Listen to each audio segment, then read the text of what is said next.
ငါအကြောင်းမသိသေးတဲ့မင်းတို့ကောင်လေ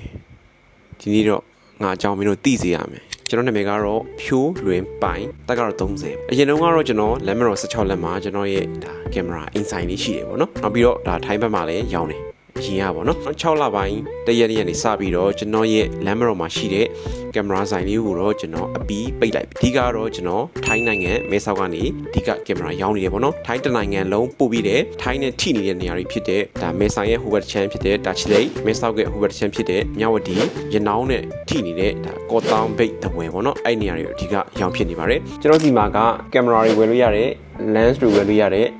နောက်တစ်ခုအနေနဲ့ကျွန်တော်ဒီမှာ drone တွေအသစ်ဝယ်လို့ရပါတယ်ခင်ဗျ drone တွေကအသစ်ဝယ်ရုံနဲ့မဟုတ်ဘဲနဲ့ drone license တွေကိုလည်းကျွန်တော်ရှောက်ပေးပါတယ်အဲ့တော့ drone license တွေရှိလို့ရှိရင်ဒါထိုင်းနိုင်ငံမှာထိတ်ချလက်ချစောက်လို့ရတယ်ပေါ့နော်ကျွန်တော်ဘယ်နိုင်ငံတွေကိုပို့ပေးသေးလဲမလေးရှားစင်ကာပူဂျပန်ကိုရီးယားအဲ့၄နိုင်ငံကိုလည်းကျွန်တော်ကင်မရာတွေပို့ပေးနေပါတယ်ဆိုတော့အယောင်းဝယ်ကိစ္စနဲ့ပတ်သက်တယ်ဆိုလို့ရှိရင်ကျွန်တော်ရဲ့ Facebook page ကိုဆက်သွယ်ပါကျွန်တော် Facebook page က follower 2သိန်းကျော်ပါတယ်ခင်ဗျအဲ့မှာလာပြီးတော့အဓိကစကားလာပြောလို့ရပါတယ် TikTok message မှာဖြစ်ဖြစ် Telegram မှာဖြစ်ဖြစ်အဲ့လိုလာပြောတာကကျွန်တော်တိတ်အာရုံမရှိဘူးပေါ့နော်လူတွေကများတဲ့ခါကျတော့ကျွန်တော်စီမှာ customer အများဆုံးကဒါမြောက်ရီ customer များတယ်ပေါ့နော်မြောက်ရီ customer ဆိုလို့ရှိရင်လည်းဒါငွေကြိုလွှဲစရာမလိုပါဘူးမဲဆောက်မြို့က customer ဆိုလည်းဒါကျွန်တော်စီမှာငွေကြိုလွှဲစရာမလိုပါဘူးကျွန်တော်နဲ့မျက်နှာချင်းဆိုင်ကျွန်တော်မျက်နှာကြီးတွေ့တော့မှဒါငွေရှင်းရုံပါပဲထိုင်းနိုင်ငံမဲဆောက်မြို့ကနေပြီးတော့ထိုင်းတနိုင်ငံလုံးကိုလည်းကင်မရာတွေပို့ပေးနေတယ် lens တွေလည်းပို့ပေးနေပါတယ်ခင်ဗျကျွန်တော်စီမှာကင်မရာနဲ့ lens တွေဝယ်မယ်ဆိုလို့ရှိရင်ဒါတစ်ထိုင်နဲ့ပေါ့နော်ဥမာတချို့ကြတော့လည်း mic တို့ microphone တို့ မီးတို့အဲ့လိုလိုတဲ့ခါကြလို့ရှိရင်လည်းကျွန်တော်စီမှာဒါမှာပေးတယ်ပေါ့နော်ကျွန်တော်စီမှာအားလုံး one stop service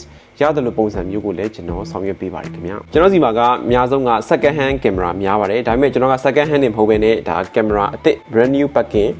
official randy ကိုလည်းကျွန်တော်အဓိကထားပြီးတော့ရောင်းပေးပါတယ်ကျွန်တော်စီမှာလည်းတချို့သောကင်မရာအသစ်တွေကိုလည်းကျွန်တော်ရောင်းပေးနေတယ်ဆိုတဲ့အကြောင်းကိုကျွန်တော်ရဲ့ Facebook page မှာကျွန်တော်တင်ထားပါတယ်ဒါ site မှာသွားဝယ်တဲ့ဈေးထက် showroom ဈေးထက်အများကြီးတက်တာတယ်ဆိုတာကိုတော့ဒါမြင်မှုတဲ့လူတွေသိပါတယ်ကျွန်တော်ကင်မရာအသစ်တွေလိုချင်နေဆိုလဲဒါကျွန်တော်စီကိုလာခဲ့ပါကျွန်တော်ဈေးအသက်သာဆုံးနဲ့ရအောင်ဝယ်ပေးပါမယ်နောက်တစ်ခါကျတော့ကျွန်တော်မဲဆောက်မှာအဓိကနေပြီပေါ့နော်နေပြီဆိုတဲ့အတွက်ကျွန်တော်ဘောလုံးလဲကန်ပါတယ်ဒါကျွန်တော်ရဲ့ဘောလုံးအသင်း sponsor ဖြစ်ပါတယ်ဆိုတော့ဘောလုံးတွေမှာချင်းကန်နေတယ်ဆိုရင်လည်းဒါကျွန်တော်တို့အသင်းနဲ့ချင်းပြီးတော့ကန်လို့ရပါတယ်ဆိုတော့မိတ်ဆွေတို့အသင်းကဒါအနိုင်ရဲ့အရာတာကိုမခံစားသေးဘူးဆိုလို့ရှိရင်တော့ကျွန်တော်တို့အသင်းနဲ့ဒါချင်းပြီးတော့ကန်လိုက်ပါမိတ်ဆွေတို့အသင်းနိုင်သွားပါလိမ့်မယ်โอเคဒီလောက်ဆိုရင်တော့ကျွန်တော်အကြောင်းကိုဒါကျွန်တော်မိတ်ဆွေတို့သိလောက်ထင်ပါတယ်နောက်ဗီဒီယိုမှာပြန်တွေ့ပါမယ်ဗျ